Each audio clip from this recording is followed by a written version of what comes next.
اعوذ باللہ من الشیطان الرجیم بسم اللہ الرحمن الرحیم السلام علیکم ورحمۃ اللہ وبرکاتہ۔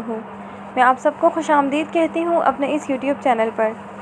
آج کے اس ویڈیو میں آپ کو بتاؤں گی دعا قبول ہونے کے وہ خاص اوقات کہ جن میں دعا کی جائے تو اللہ رب العزت اسے ضرور قبول فرماتے ہیں۔ انشاءاللہ یہ ویڈیو آپ سب کے لیے بہت ہی زیادہ فائدہ مند ثابت ہوگی، تو اس ویڈیو کو آخر تک ضرور دیکھیں۔ ویڈیو شروع کرنے سے پہلے اگر ابھی تک آپ نے ہمارا یوٹیوب چینل سبسکرائب نہیں کیا تو اسے سبسکرائب کر لیں اور ساتھ ہی ساتھ نوٹیفیکیشن بیل آئیکن ضرور دبائیں تاکہ آپ کو روزانہ کی بنیاد پر اس طرح کی معلوماتی ویڈیوز ملتی رہیں۔ تو آئیے آج کی ویڈیو شروع کرتے ہیں۔ یوں تو اللہ تعالیٰ ہر وقت ہر آن اپنے بندوں کی دعاؤں فریادوں کو سنتا ہے اور ان کی دعاؤں کو قبول کرتا ہے، لیکن کچھ خاص اوقات ایسے بھی ہیں کہ جن میں دعائیں بہت جلد قبول ہو جاتی ہیں اور اپنا اثر دکھاتی ہیں۔ اللہ رب العزت کا فرمان ہے، جب میرے بندے میرے بارے میں آپ سے سوال کریں تو آپ کہہ دیں کہ میں بہت ہی قریب ہوں، ہر پکارنے والے کی پکار کو جب بھی وہ مجھے پکارے قبول کرتا ہوں۔ اس لیے لوگوں کو بھی چاہیے وہ میری بات مان لیا کریں اور مجھ پر ایمان رکھیں، یہی ان کی بھلائی کا باعث ہے۔ لہذا خدا سے ہر آن دعائیں مانگتے رہنا چاہیے کہ وہ اپنے بندوں کی فریاد سے کبھی نہیں اکتاتا۔ البتہ احادیث سے معلوم ہوتا ہے کہ کچھ خاص اوقات اور مخصوص حالات ایسے ہیں کہ جن میں خصوصیت کے ساتھ دعائیں جلد قبول ہوتی ہیں، لہذا ان مخصوص حالات اور مخصوص اوقات میں دعاؤں کا خصوصی اہتمام کرنا چاہیے۔ جن اوقات میں دعا کی قبولیت کی زیادہ امید کی جا سکتی ہے ان اوقات میں سے سب سے پہلا وقت ہے اذان اور بارش کے وقت۔ اذان اور بارش کے وقت کی جانے والی دعائیں اللہ رب العزت کی بارگاہ میں ضرور قبول ہوتی ہیں۔ حدیث ہے، حضرت سہل بن سعد سے روایت ہے کہ رسول اللہ صلی اللہ علیہ وآلہ وسلم نے فرمایا، دو دعائیں رد نہیں کی جاتیں، ایک اذان کے وقت، دوسرے بارش کے وقت۔ لہذا اذان اور بارش کے وقت کی جانے والی دعائیں اللہ رب العزت کی بارگاہ میں ضرور قبول ہوتی ہیں۔ قبولیت دعا کے اوقات میں سے دوسرا وقت ہے اذان اور اقامت کے درمیان۔ اذان اور اقامت کے درمیانی وقت میں جو دعائیں کی جائیں اللہ رب العزت کی بارگاہ میں ضرور قبول ہوتی ہیں۔ حدیث ہے، حضرت انس بن مالک سے روایت ہے کہ رسول اللہ صلی اللہ علیہ وآلہ وسلم نے فرمایا، اذان اور اقامت کے درمیان کی جانے والی دعا رد نہیں کی جاتی۔ لوگوں نے پوچھا، یا رسول اللہ صلی اللہ علیہ وآلہ وسلم، پھر ہم اس وقت کیا دعا کریں؟ آپ صلی اللہ علیہ وآلہ وسلم نے ارشاد فرمایا، اللہ تعالیٰ سے دنیا اور آخرت کی عافیت مانگا کرو۔ قبولیت دعا کے اوقات میں سے تیسرا وقت ہے جب امام وَلَضَّالِّينَ کہے۔ حدیث ہے، حضرت ابو ہریرہ رضی اللہ تعالیٰ عنہ سے روایت ہے کہ رسول اللہ صلی اللہ علیہ وآلہ وسلم نے فرمایا، جب امام آمین کہے تو تم بھی آمین کہو، کیونکہ جس کی آمین فرشتوں کی آمین کے موافق ہو جائے گی تو اس کے پچھلے گناہ معاف کر دیے جائیں گے۔ قبولیت دعا کے اوقات میں سے چوتھا وقت ہے حالت سجدہ۔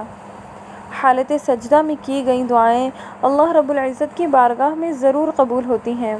حدیث ہے، حضرت ابو ہریرہ رضی اللہ تعالیٰ عنہ سے مروی ہے کہ نبی کریم صلی اللہ علیہ وآلہ وسلم نے فرمایا، انسان اپنے رب کے سب سے زیادہ قریب سجدے کی حالت میں ہوتا ہے، اس لیے سجدے میں دعا کثرت سے کیا کرو۔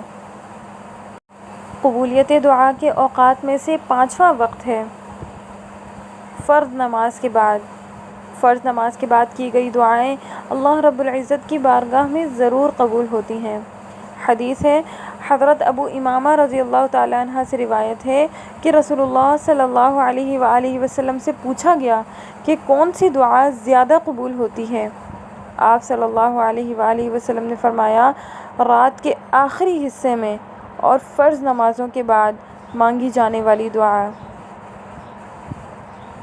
قبولیت دعا کے اوقات میں سے چھٹا وقت ہے تلاوت قرآن کے بعد۔ تلاوت قرآن کے بعد کی جانے والی دعائیں اللہ رب العزت کی بارگاہ میں ضرور قبول ہوتی ہیں۔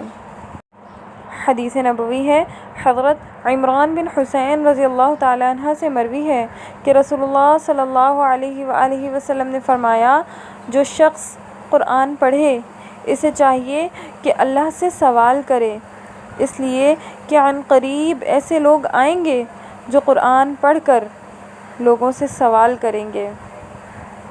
قبولیت دعا کے اوقات میں سے 7واں وقت ہے جمعے کے دن کی ایک خاص گھڑی، یعنی جمعے کے دن ایک خاص گھڑی ایسی ہوتی ہے کہ جس میں اللہ رب العزت سے جو دعا مانگی جائے اللہ رب العزت اسے ضرور قبول فرماتے ہیں۔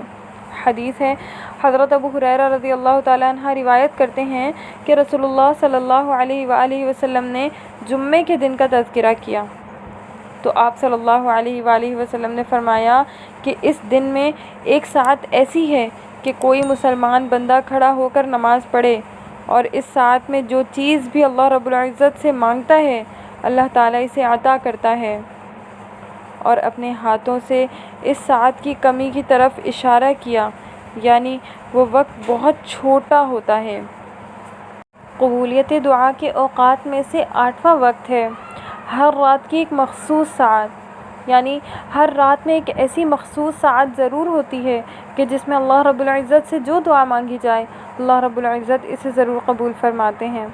حدیث ہے، حضرت جابر رضی اللہ تعالیٰ عنہ روایت کرتے ہیں کہ رسول اللہ صلی اللہ علیہ وآلہ وسلم نے فرمایا کہ رات میں ایک گھڑی ایسی ہوتی ہے کہ اس وقت جو مسلمان بندہ بھی اللہ تعالیٰ سے جو بھی بھلائی مانگے گا اللہ تعالیٰ اسے ضرور عطا فرمائیں گے۔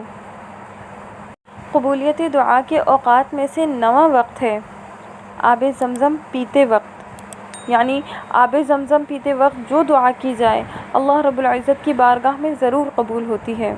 حدیث ہے، حضرت جابر رضی اللہ تعالیٰ عنہ روایت کرتے ہیں کہ نبی اکرم صلی اللہ علیہ وآلہ وسلم نے ارشاد فرمایا کہ زمزم کا پانی جس نیت سے پیا جائے وہ پوری ہوتی ہے۔